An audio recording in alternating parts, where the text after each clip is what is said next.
Saludo a todos y bienvenidos. Yo soy Carlos Gandini, eh, contador, integrante de la Cátedra de Contabilidad 2, Ajuste y Evaluación. Y continuando con la modalidad virtual del dictado de las clases, vamos a abordar en la clase de hoy, en el día de hoy, un punto que integra el programa en la tercera parte. La unidad es la unidad 11 que abarca distintos puntos que llega hasta el punto 8. ¿Qué ocurre? Nosotros en el diagrama de lo que vamos a tratar en este momento lo vamos a dividir en dos bloques. El primer bloque va a tratar los puntos 1, 2 y 3, que serían hasta los criterios aplicables a bienes comercializables sin esfuerzo significativo. ¿Por qué? Porque para evitar que sea muy extensa la clase, lo vamos a fraccionar en dos bloques. Y desde el punto de vista de organización de la exposición, por ahí son los temas que van más asociados unos con otros, entonces nos permite efectuar un corte en este punto. Una recomendación breve antes de comenzar. Como verán, la intención es, cada uno de los docentes va aportando diferentes ideas en cuanto a la concientización del estudio de la materia. Lo primero que puedo llegar a comentar yo en esta instancia es que conozcan bien el programa. Ténganlo a mano cuando están estudiando, cuando están repasando, y fundamentalmente les va a servir cuando se presenten a dar examen. ¿Por qué? Porque la modalidad con la que veníamos tomando, o con la que venimos tomando, que es presencial, el esquema es, ustedes vienen con un tema preparado y después tienen que someterse a una serie de preguntas que vamos haciendo con relación a los distintos puntos del programa. ¿Cómo los referenciamos? Referenciamos a la unidad y el punto.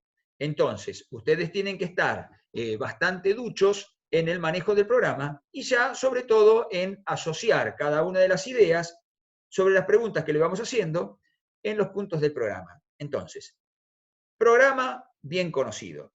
Segundo, tratar de leer y manejarse también mucho con la bibliografía recomendada por la cátedra. ¿Por qué?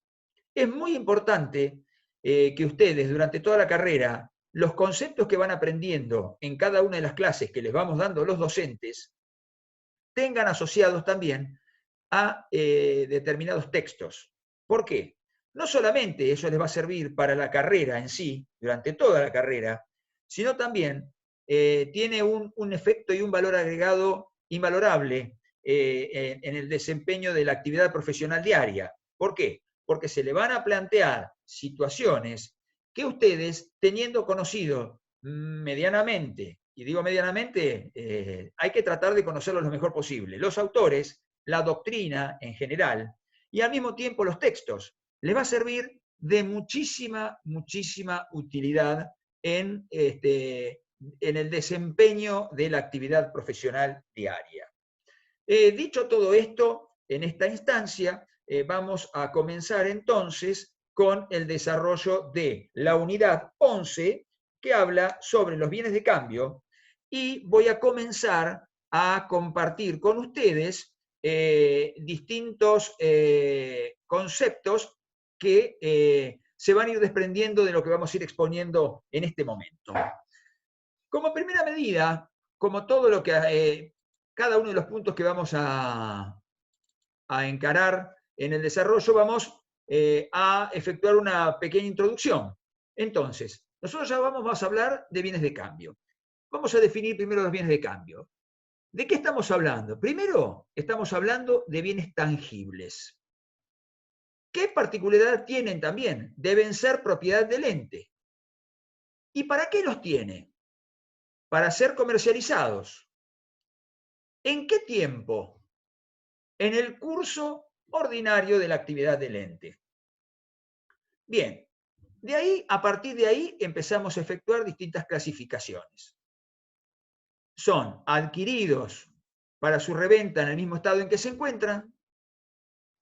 Para otros casos, dependiendo de las características del ente, son producidos por el ente. Es decir, fíjense que en el primero estamos hablando de entes, organizaciones o empresas de carácter comercial. En el segundo estamos hablando de entes o empresas, organizaciones con sesgo productivo. Y a partir de ahí empezamos a determinar diferentes conceptos que se involucran dentro de lo que es genéricamente tomado como bienes de cambio.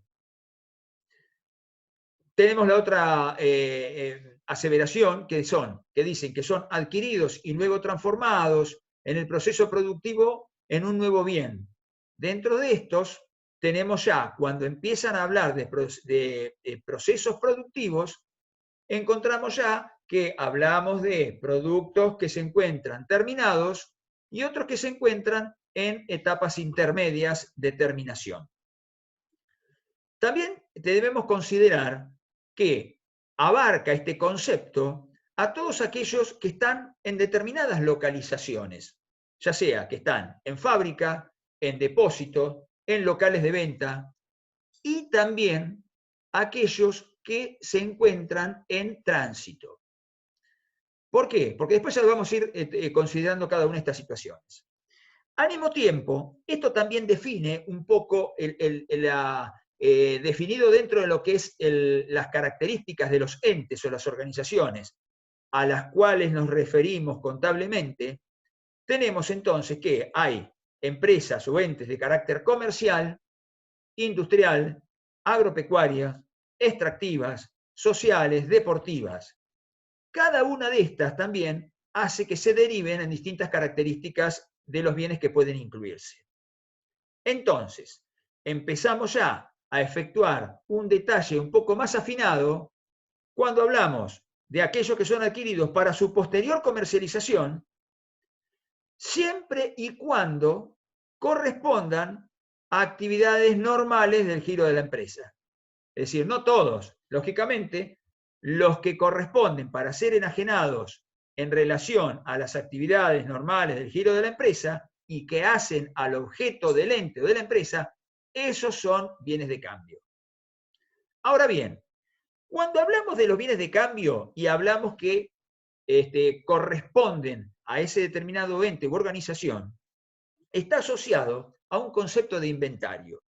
Siempre es importante mencionar, y de hecho el concepto de inventario, que se apoya sobre dos pilares fundamentales. Primero, el inventario, que es efectuar el inventario. Tenemos dos cuestiones fundamentales que son, primero, lo que hace al control físico del inventario.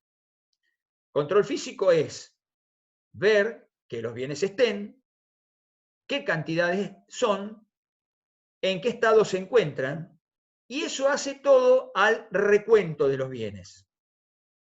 Pero después también hay otro concepto que es el control valorativo de los mismos. Por eso normalmente nosotros cuando preguntamos, bueno, cuando se habla de inventario decimos, bueno, ¿pero qué es hacer un inventario? Y por lo general los alumnos dicen, bueno, efectuar el recuento de la mercadería. Quedó ahí.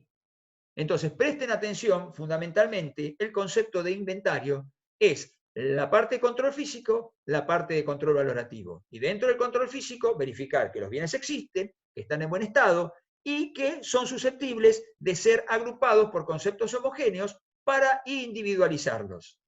Pero después debemos efectuar su valoración. Entonces, ¿qué ocurre? Cuando nosotros vamos trabajando con el inventario, debemos tener en cuenta distintas características o principios, diría, que se deben cuidar al momento de la formación de los inventarios. La doctrina contable, medianamente los autores lo van refiriendo de distintos nombres. Por eso después es bueno que ustedes cuando vayan consultando los libros van a ir viendo y después van a ir formándose el criterio propio. Pero siempre hay direcciones o directrices que van a establecer medianamente los conceptos. ¿Qué ocurre? Cuando hablamos de principios que deben conservarse en la formación de inventario, hablamos uno que es importante, que es la instantaneidad. ¿Qué significa? Que todo dato de un inventario, es decir, de los bienes de cambio, inventario de los bienes de cambio, debe referirse a una fecha dada. Esto no significa que el trabajo material sea efectuado en un momento, todo en un momento preciso, sea en el cierre del ejercicio, por ejemplo, o un determinado control de inventarios específico para algo. Es decir, la instantaneidad dice que debe referirse a una fecha dada. Pueden ser que no se concrete todo en ese mismo momento, pero sí los efectos del inventario. Es decir, que lo que exprese ese inventario se da el efecto del inventario se da en un determinado momento, que sería por lo general al cierre del ejercicio. Después hay otro que es el de tempestividad u oportunidad. ¿Qué significa esto? El trabajo material de la toma de inventarios debe aproximarse bastante a la fecha de su valor. Si existe mucha diferencia, pueden cometerse un montón de errores. ¿Qué significa? Que si nosotros efectuamos el recuento físico, como dijimos hoy, y tenemos una diferencia en tiempo en que después asignamos el valor, ahí ya se producen las distorsiones en cuanto a la valuación o valoración total del inventario a un determinado momento, o sea, también muchas veces en el cierre. Otro principio es el de integridad. No debemos dejar ningún elemento afuera. Todo lo que corresponde a bienes de cambio, inventario de bienes de cambio, se incluirán todos los elementos que correspondan de acuerdo a la meta fijada en oportunidad de disponerse el inventario. ¿Por qué? Porque cuando se dispone el inventario no debe quedar nada fuera. Ustedes van a ver muchas veces en empresas y negocios que dicen cerrado por inventario. ¿Qué están haciendo? Bueno, no solamente el inventario de los bienes de cambio, lógicamente, el inventario de todo. Pero ahora nos vamos a focalizar específicamente en los bienes de cambio propiamente dicho. Después tenemos el otro principio que es el de especificación. ¿Qué significa? Los datos o elementos deben agruparse, como dije hace un ratito, según su homogeneidad. Ahí es que se debe especificar la característica que reúne cada uno de los grupos. La especificación viene también seguida por cuando especificamos en base a qué. Entonces debe haber homogeneidad. Todos los elementos del inventario deben ser homogeneizados en una expresión final. Y ahora entramos en la segunda parte. Ya estuvimos trabajando hasta acá, desde el punto de vista físico quizá, pero ahora empezamos a hablar en qué se van a expresar este inventario. ¿Cuál es el factor homogeneizador del inventario? Es la moneda de cuenta. Esta moneda de cuenta, la unidad de medida, en épocas de inflación debe corregirse por medio, bueno, ya como lo hemos visto en las bolillas anteriores, culminando con el ajuste integral. Entonces, a la expresión numérica que esto queda convertida la evaluación de los inventarios a una determinada fecha. Eso es lo que le da homogeneidad. Ahora bien, con respecto a la conceptualización del rubro, más allá, ahora después vamos a ir volviendo sobre cada una de las precisiones que dimos, tenemos que tener en cuenta cuando hablamos de bienes de cambio, primero, de acuerdo a las características del ente que estamos tratando, del ente que estamos llevando adelante la contabilidad. Primero, tenemos entes industriales. Cuando hablamos de entes industriales podemos hablar de producción propia o también de industria agropecuaria, por ejemplo, o de extractiva. Cuando hablamos de la actividad principal del ente comercial, ya hablamos de la reventa de bienes en el mismo estado en que fueron adquiridos. Cuando hablamos de servicios, hay prestación de servicios que tienen determinados insumos. O sea que ya tenemos, de acuerdo a la actividad principal del ente, tenemos industrial, comercial y de servicios. Ahora bien, cuando hablamos de bienes y un determinado proceso productivo, es decir, cómo plantamos los bienes de cambio en un determinado proceso productivo. los plantamos o los conceptualizamos primero como materia prima. Segundo, como productos en curso de elaboración. Tercero, como productos elaborados. Y cuarto, ya cuando salen para la venta, como productos de reventa. Eso desde el punto de vista de la relación, ¿cómo lo vamos a conceptualizar? Desde el punto de vista de la relación entre los bienes y el proceso productivo. Después vemos en función de la posibilidad de realización de los bienes. ¿Qué ocurre? Tenemos, lógicamente, inmediata, o sea, en este momento, o diferida, que van a ser para adelante. En función del costo financiero, tenemos que han sido bienes que han sido abonados de contado o con pago diferido. Pero ahí ya tocamos un poquitito más cuestiones financieras que vamos a ver en qué momento o qué atención le vamos a dar a esto cuando vamos desarrollando el análisis de este rubro. Esto es importante también lo que vamos a mencionar ahora. Debemos conceptualizar también en función del estado de los bienes, porque el estado de los bienes también va a estar muy vinculado al valor que se le dé.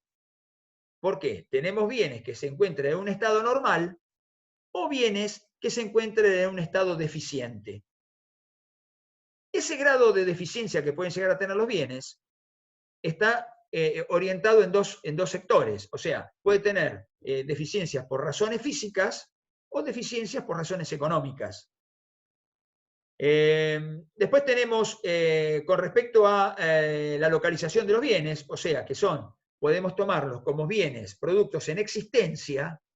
Cuando hablamos de existencia, pueden ser que se encuentren en locales de venta, en depósitos, en fábricas. Y cuando hablamos en tránsito, hablamos de que se encuentran en determinado medio de transporte, ya sea terrestre, aéreo o fluvial, o también es asimilable a esto cuando se encuentran en depósitos fiscales, porque están afectados a determinado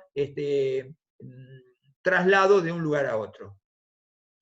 Teniendo en cuenta país de origen, también podemos decir que hay bienes nacionales o bienes importados.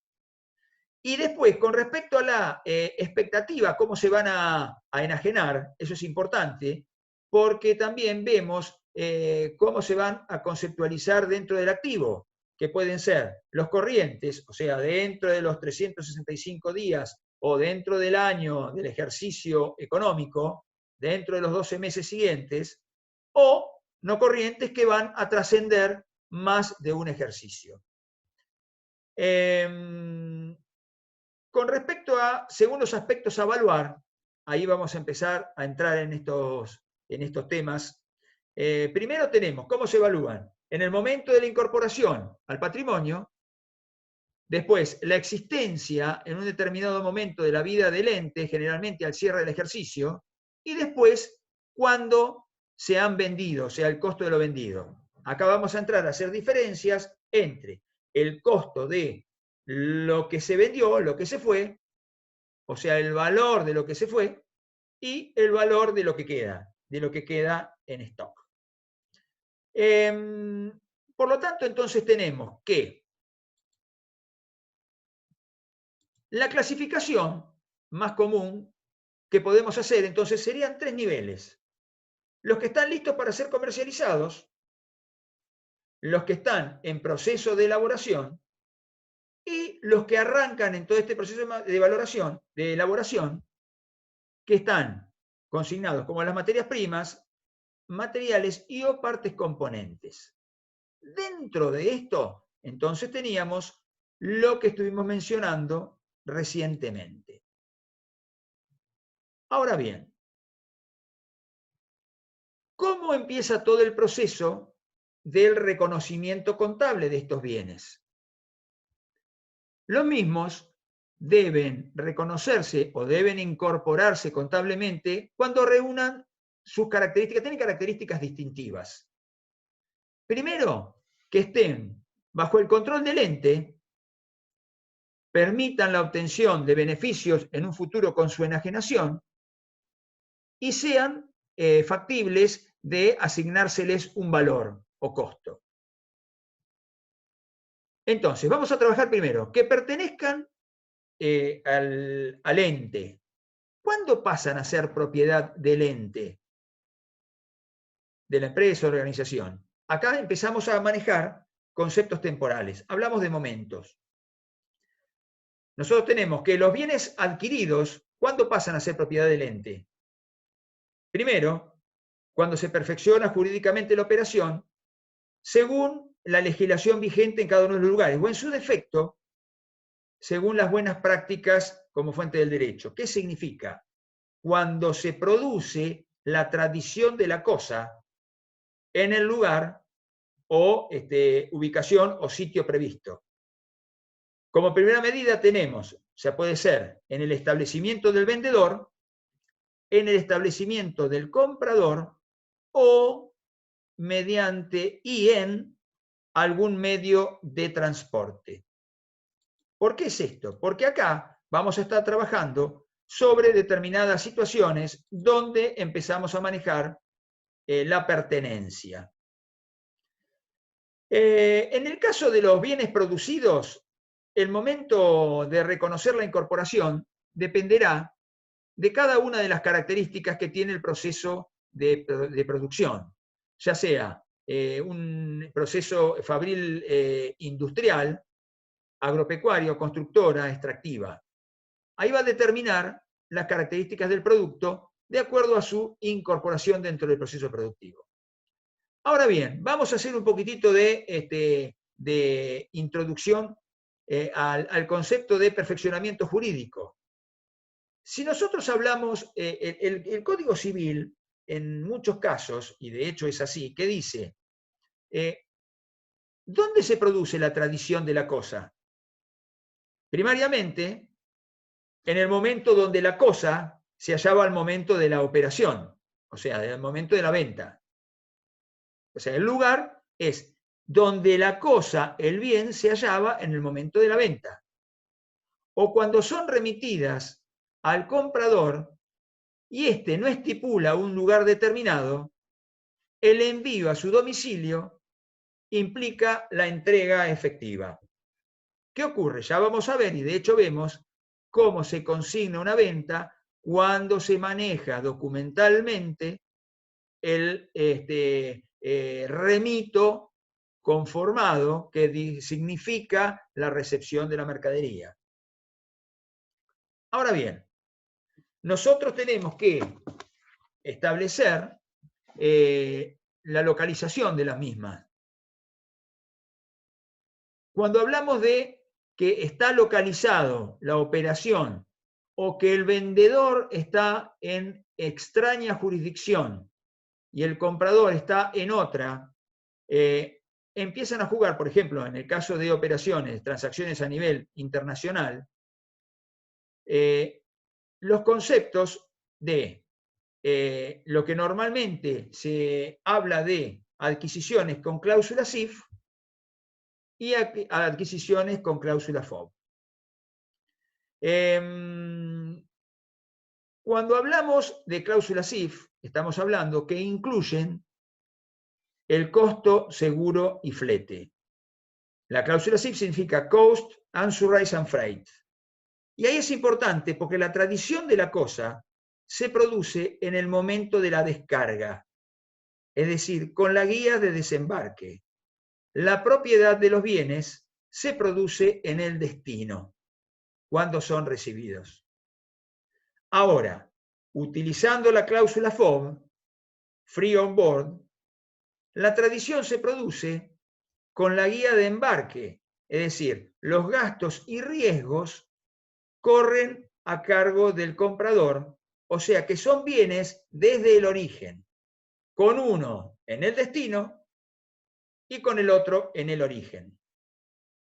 Ahora bien, definido esto, ya que son propiedades del ente, las características que revisten los mismos, vamos a pasar al punto 2 de la unidad, que habla de criterios aplicables a los bienes de cambio en general.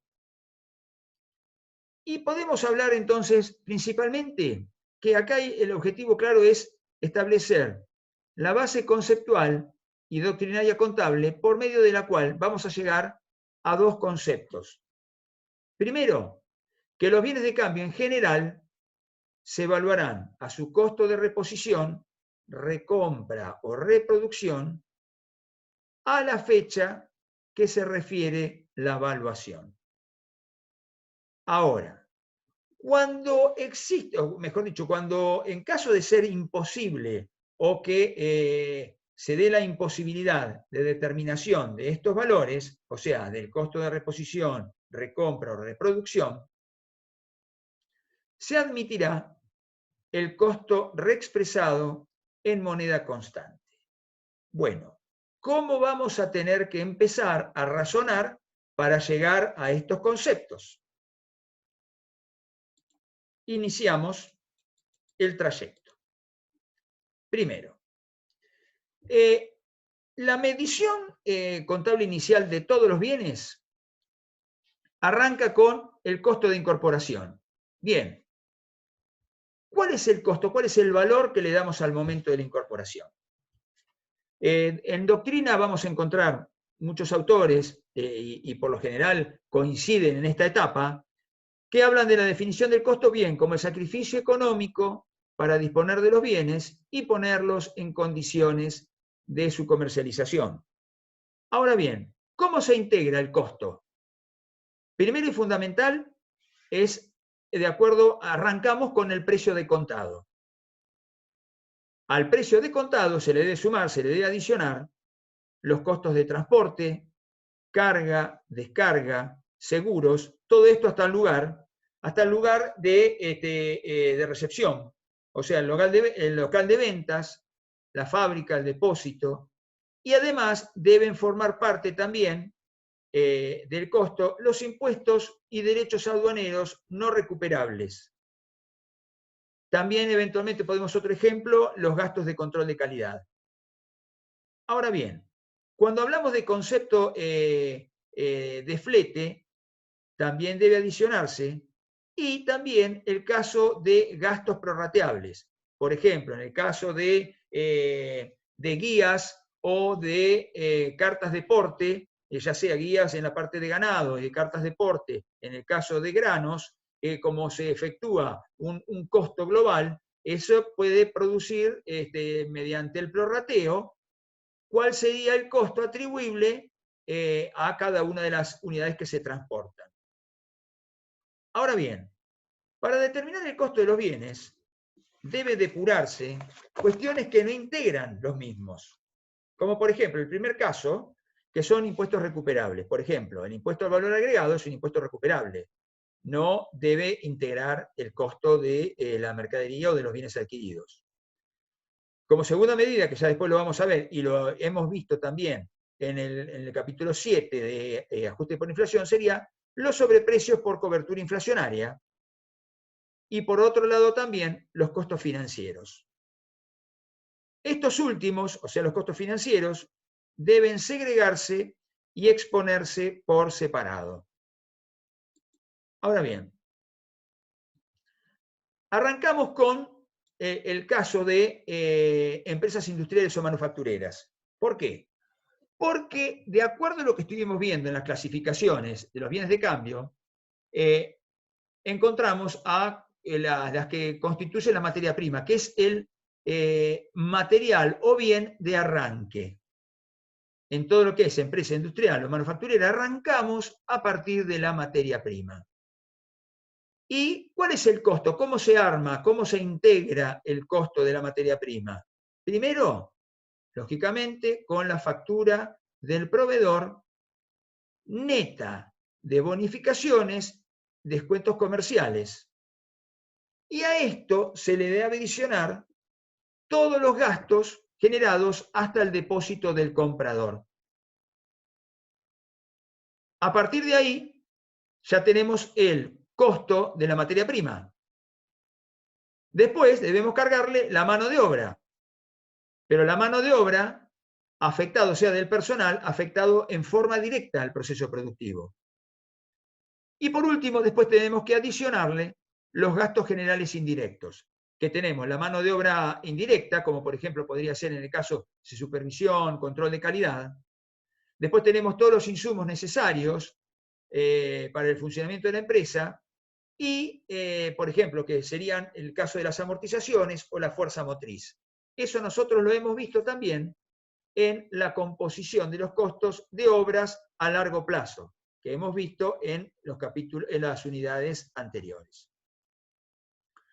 A partir de la materia prima pasamos, avanzando en el proceso productivo, a los productos en procesos. Se toma como base original el costo como el costo de la materia prima. A medida que el proceso industrial va avanzando, mayor va a ser el valor que se le va a ir agregando. Por lo tanto, el producto en proceso va a tener un valor mínimo que va a estar dado por el costo de la materia prima y un valor máximo que va a estar dado por el costo integrado de los productos terminados. Acá entonces entramos a, como les mencionaba hoy, la generalidad de la doctrina, y de hecho es así, sostiene que en el caso de los productos en proceso, el valor de los mismos es una cuestión puramente de costos y su determinación. ¿Qué significa? Cuando vos y uno desde el punto de vista contable tiene que asignarle el valor a un producto en proceso, empieza a rastrear desde la materia prima y le va incorporando el resto de los costos, o sea, la mano de obra directa y los gastos indirectos. Por eso es que se habla de que el valor del producto en proceso es pura y exclusivamente una cuestión de costos y su determinación. Ahora vamos a entrar a analizar cada uno de los conceptos que integran ese valor. Primero, el precio. Cuando hablamos de precio de contado, el precio de contado significa que le estamos introduciendo determinadas deducciones. Como primera medida, deben cualquier cosa que incluya descuentos. ¿Por qué? Porque el descuento es un concepto financiero. Un descuento es la diferencia entre un valor a futuro, si lo pagamos a futuro, y lo pagamos, si a futuro tiene un determinado valor y lo pagamos hoy, ese descuento no debe ser tenido en cuenta. Por ejemplo, los descuentos por pronto pago aparecen cuando los precios no son de contado, sino que incluyen intereses a cierto plazo de financiación. La deducción de esto siempre debe proceder, ya sea que se trate de un pago de contado o diferido, ya que el costo de la financiación no debe formar parte del costo del bien. Es decir, cualquier costo de financiación que se haya determinado debe detraerse de ese valor. Otro concepto importante que debe detraerse son los intereses implícitos. O sea, que en un momento vimos todo lo que es cuestión explícita. Ahora vamos a los intereses implícitos. ¿Qué significa? Que aunque se opte por pago a plazo, los intereses no deben incorporarse. Cuando los intereses no se pactan explícitamente por estar incluidos en el precio, deben segregarse. Es decir, cuando existen esa cuestión que los intereses están implícitos en el valor, deben segregarse. Otro concepto que también ya lo hemos visto en el ajuste integral por inflación, habla de los sobreprecios inflacionarios. En la modalidad, en las actividades comerciales, ¿cuándo ocurren los sobreprecios inflacionarios? Cuando los vendedores calculan no solo el interés, sino también efecto inflacionario. ¿Qué ocurre? La expectativa inflacionaria tiene mucho que ver con la determinación de los precios. Por lo tanto, podemos hablar genéricamente que la determinación de precios está basada también en tres conceptos, es decir, los precios incluyen tres conceptos. Primero, el precio de contado. Segundo, contempla los intereses previstos por el plazo acordado, es decir, por el valor tiempo del dinero. El valor tiempo del dinero representa un interés. Y después tenemos el sobreprecio calculado según expectativa inflacionaria. ¿Qué ocurre? Siempre se tomará el valor de contado y se procederá a segregar el interés y los sobreprecios.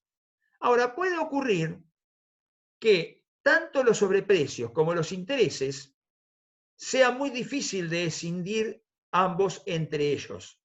Podemos separar lo que es el precio de contado de la otra segunda masa, que es el interés y el sobreprecio. Si no se pudieran separar esos dos, estos mismos se van a devengar en forma conjunta, ya que en última instancia los dos son resultados financieros. Entonces, en este caso convenimos que los sobreprecios inflacionarios también deben segregarse. Después tenemos el caso de las bonificaciones sobre compras. Este no es un concepto financiero, sino que es más un concepto comercial.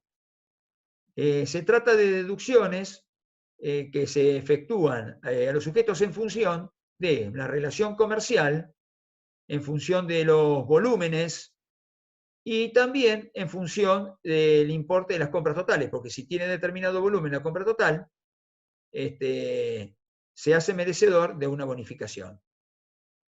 Estas deducciones, por lo tanto, reducen el costo. ¿Por qué? Porque el valor que debe tomarse es el valor neto. Ahora bien, cuando hablamos de los costos dentro de cualquier sistema de asignación a los mismos, deben ser aplicarse uniformemente de ejercicio en ejercicio para hacerlos justamente comparables.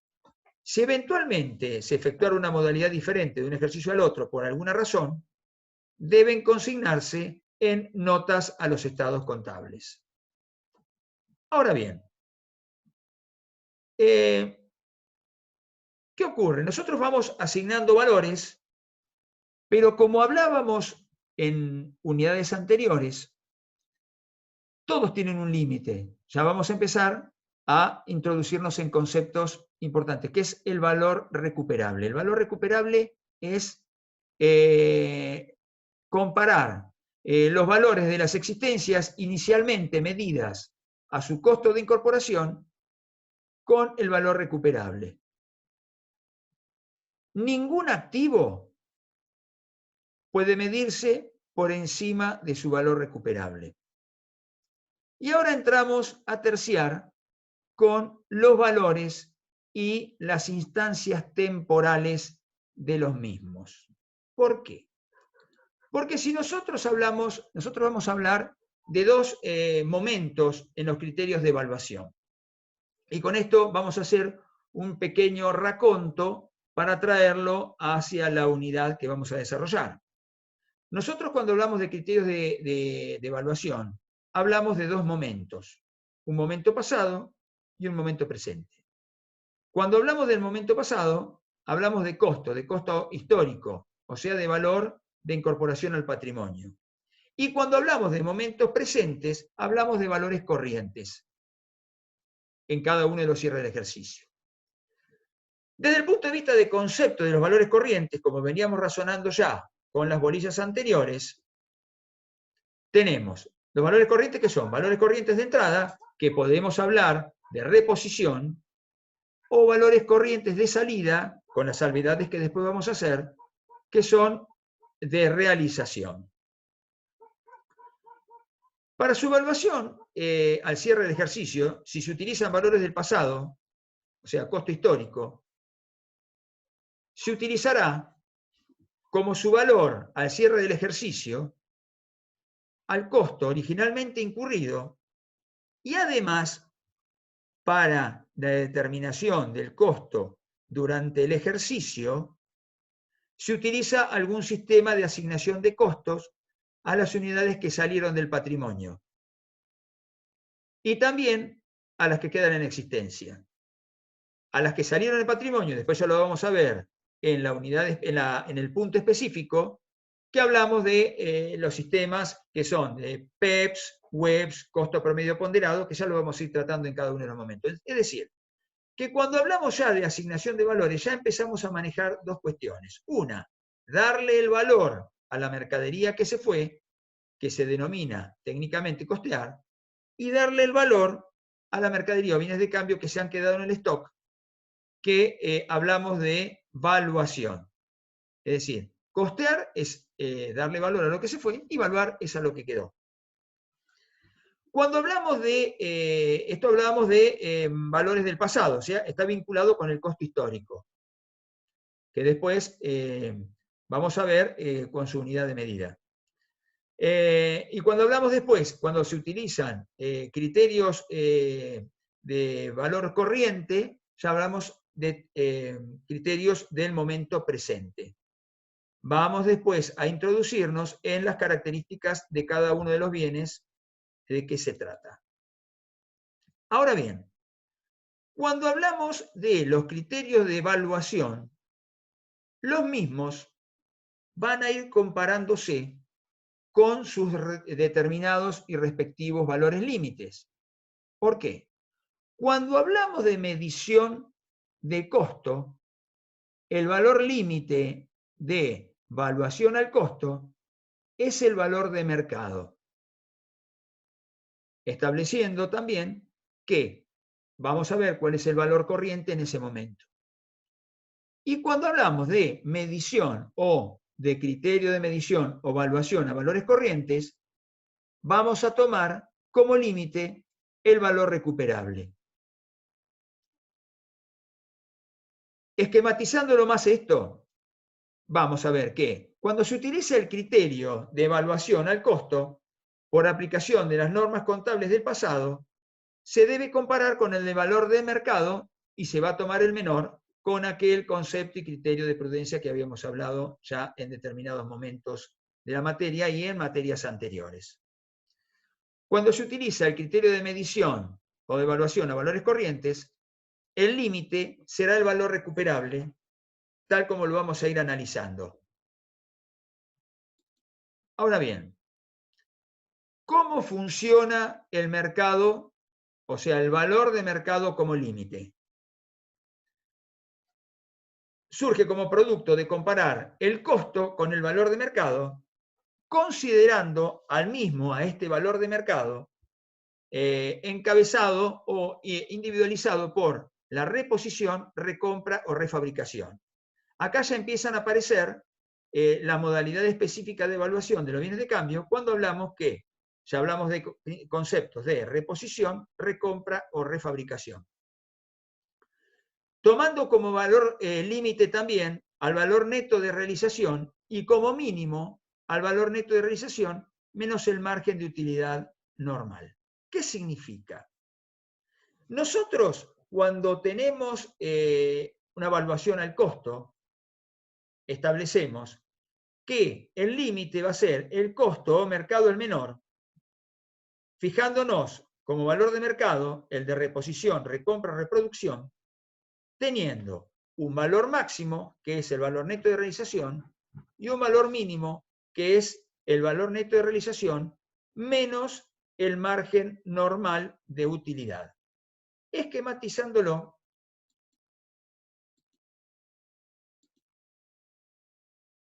vamos a analizar cada uno de los componentes. Cuando hablamos de compra o reposición, el concepto de reposición es más adecuado que el de compra. ¿Por qué? Porque da una mejor idea de la inclusión. Incluimos todos los gastos posibles, como fletes, derechos y cualquier otro gasto necesario para la disposición de ese bien. Es decir, que la reposición abarca al precio de compra más todos los gastos necesarios para su disposición. Cuando hablamos del concepto de reproducción, se aplica específicamente a los productos en proceso y productos terminados sobre la base de precios de mercado para la materia prima. Por un lado, para la mano de obra que surge de los convenios vigentes y los gastos indirectos de fabricación corriente. ¿Qué significa? Acá empezamos a hacer jugar los valores, cómo se determina el valor de mercado entre el costo de reposición, el valor neto de realización y el valor neto de realización menos el margen de utilidad bruta normal. Nosotros tenemos que, si debemos considerar el costo como valor límite, o cómo va a terminar valuado en los bienes de cambio, cuando hablamos de considerar el costo de reposición, recompra o de fabricación, lo comparamos con su valor neto de realización. El valor neto de realización es el monto de venta menos los gastos necesarios para producir esa venta, más los gastos necesarios para disponer de esos bienes. Si el costo de reposición, recompra o refabricación es mayor que el valor neto de realización, entonces se toma como valor límite el valor neto de realización y ese se considera como valor de mercado. Cuando es, si no es mayor que el valor neto de realización, o sea, es menor, y si es menor que el valor neto de realización menos el porcentaje de ganancia bruta, se toma el costo de reposición. ¿Qué significa? Que si el costo de reposición se encuentra entre el valor neto de realización y el valor neto de realización menos el margen normal de utilidad, se considera ese como valor límite. O sea, queda evaluado al costo de reposición. Ahora bien, ¿qué ocurre? Si es menor que el valor neto de realización, se toma que el valor neto de realización menos el porcentaje de utilidad normal debe considerarse como valor límite el valor neto de realización menos el porcentaje de utilidad normal o de ganancia bruta. Ahí establecemos los límites. Ahora bien, cuando el criterio de evaluación es valores corrientes, el valor límite, ya lo vamos a ver, estará dado por lo que se denomina el valor recuperable. Ahora bien, el valor recuperable, como ya lo habíamos visto en otros puntos de la materia, es el valor, se utiliza como valor límite a los valores corrientes, aunque siempre se toma como valor límite de los activos. El valor recuperable no tiene límite. Siempre deberá tomarse el mayor entre el valor neto de realización y el de utilización económica. ¿Qué significa? Ahora vamos a ver esto. El valor neto de realización es un valor de intercambio. Es neto de gastos de venta, componentes financieros. Es un valor que es de salida. Cuando se evalúa valores corrientes, es la opción lógica para los bienes fungibles con mercado transparente. Cuando se evalúa el costo, sirve el valor neto de realización como tope máximo y se toma como piso, como dijimos hace un rato, el valor neto de realización menos el margen de utilidad bruta normal. Considerando a los bienes entonces de cambio en general, los mismos se evaluarán a su valor de recompra, reposición o refabricación. No deberán medirse a ningún valor corriente de salida. Porque, ¿qué ocurre? Si nosotros estuviéramos tomando los bienes de cambio en general a un valor corriente de salida, se estarían reconociendo anticipadamente resultados provenientes de actividades comerciales que todavía no fueron realizadas y demandarían, por ejemplo, esfuerzos razonables, que estaríamos hablando entonces que estaríamos en el caso, entraríamos ya en el caso de los bienes que vamos a empezar a clasificar como los que son comercializables sin esfuerzo significativo. Este caso es aplicable a las mercaderías de reventa, que son productos terminados en general, productos en proceso, materia prima y materiales. Vamos a tener un caso. El caso que podemos tomar como ejemplo es el siguiente. Nosotros a una determinada fecha tenemos adquisición de bienes de cambio a un costo histórico, por ejemplo, de 100.000 pesos. El proceso inflacionario genera, medido desde el valor de origen a la fecha de reexpresión de los estados contables, un coeficiente del 1,7, que significa que la inflación desde la fecha de origen a la medición del cierre era del 70%.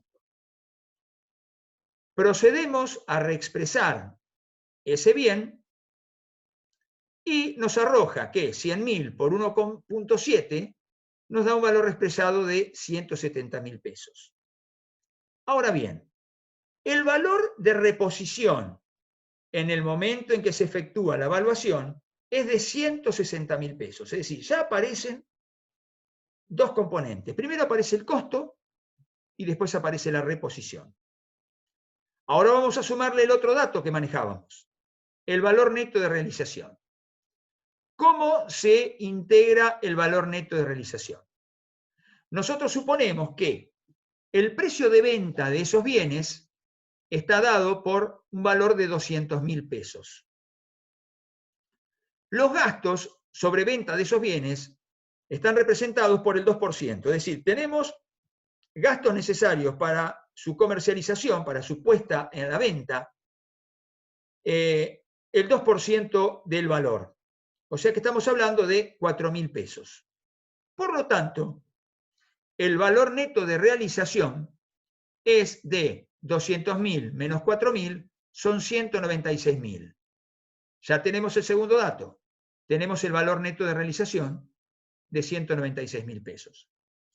Ahora íbamos a trabajar sobre el límite inferior. ¿Cuál era el límite inferior?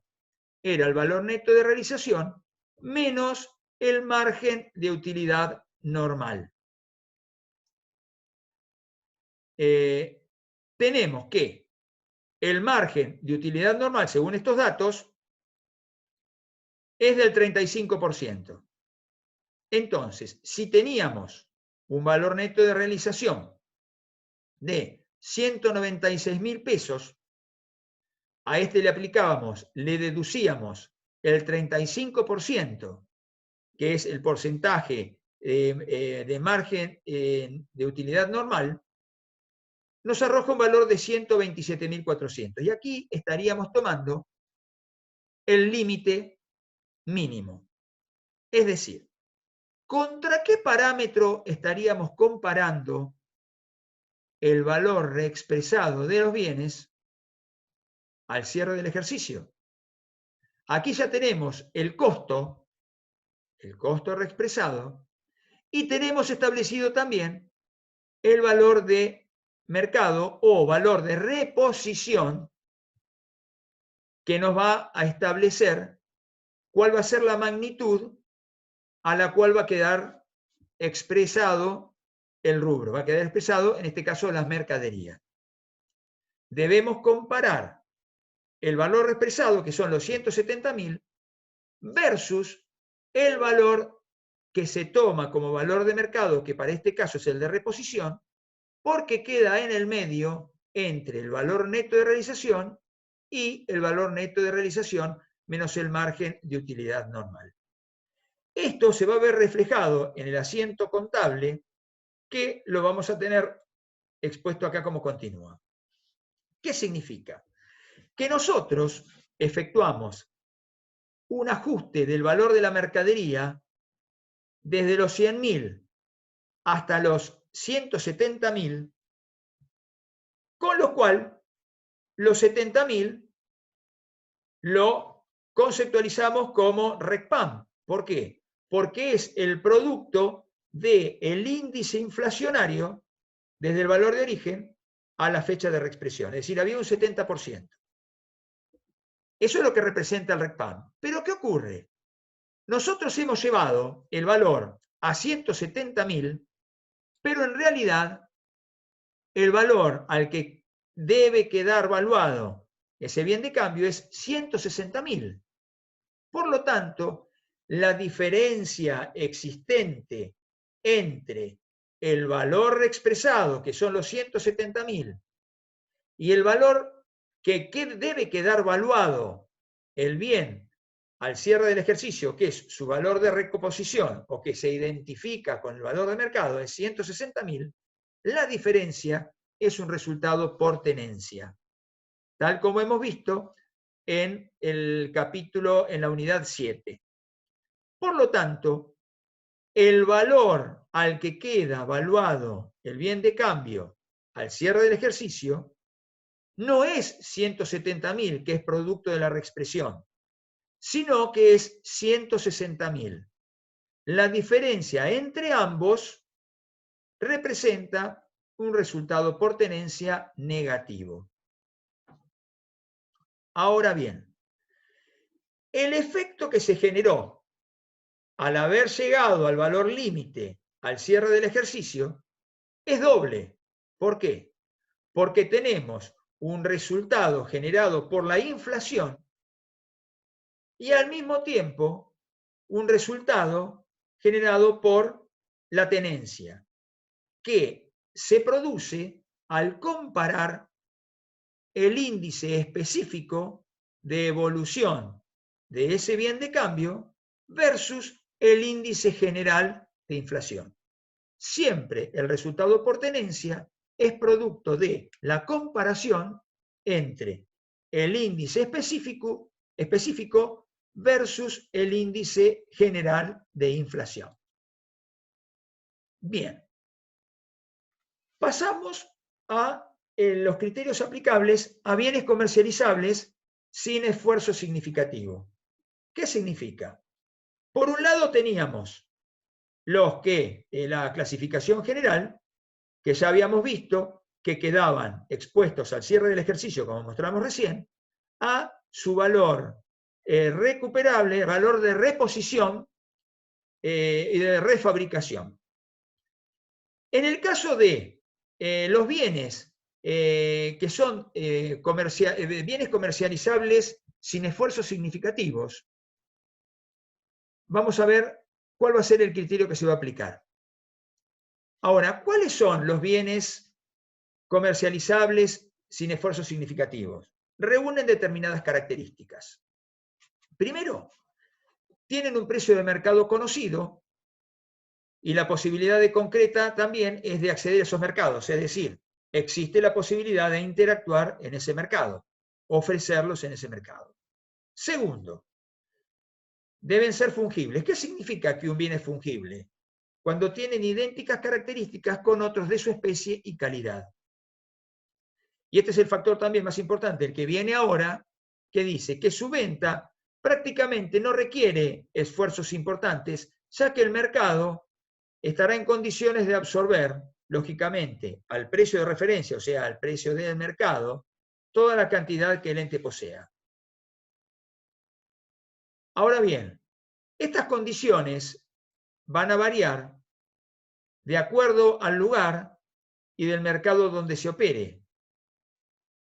Tiene determinadas características estos bienes. Esto sería aplicable a, por ejemplo, metales en lingotes, como por ejemplo en el caso de oro, las tabletas de oro certificadas, oro en barra, monedas y productos agrícolas con cotización, que pueden ser con cotización internacional, como por ejemplo el tema de los granos, con la soja, el trigo, el maíz, girasol. Y también para el caso del petróleo crudo y el ganado en pie. Para estos casos se evaluarán al valor neto de realización. Vamos ahora a ir conceptualizando o parametrizando estos bienes. Como habíamos definido hace un rato, se tratan específicamente de bienes de cambio fungibles, con mercado transparente y que pueden ser comercializados sin esfuerzo significativo de venta. Entonces se terminarán valuando a sus respectivas cotizaciones a la fecha del cierre de los periodos y mercados a los que normalmente accede el ente. Fundamental es neto de costos adicionales. O sea, acá estamos hablando de valor neto de realización.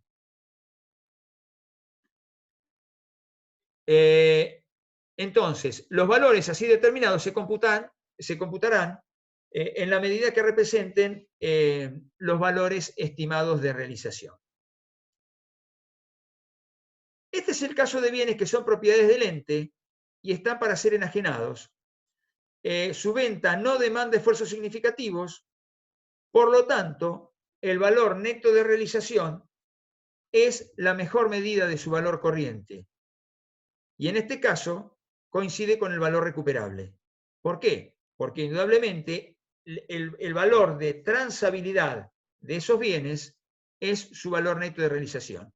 Por eso es que los mismos quedan valuados al cierre a su valor neto de realización.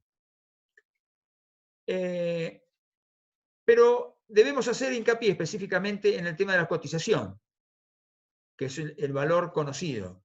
¿Qué ocurre? La doctrina por lo general considera que cuando la cotización es fluctuante o está afectada por cuestiones transitorias, deberá tomarse como un valor distinto de cotización. Pero es muy difícil, es improbable que esto ocurra, porque en realidad la cotización es la que maneja o es el precio que hace coincidir la oferta y la demanda.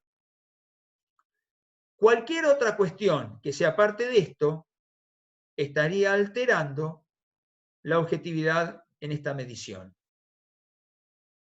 Puede ocurrir también que si eventualmente la masa de bienes a ser transables o a ser vendidos es tan grande que puede hacer disminuir la baja de los precios. Entonces, por lo tanto, es recomendable estimar un valor de precio razonable que se le pueda asignar a esa existencia. Es decir, apartándonos de la cotización, que es el valor de la confluencia entre las dos partes de oferta y demanda, la determinación del valor es muy improbable porque ya se alteraría la objetividad en la medición. Ahora bien, terminado hasta este punto, vamos a hacer un paréntesis y después vamos a ir retomando desde el punto 4 en adelante.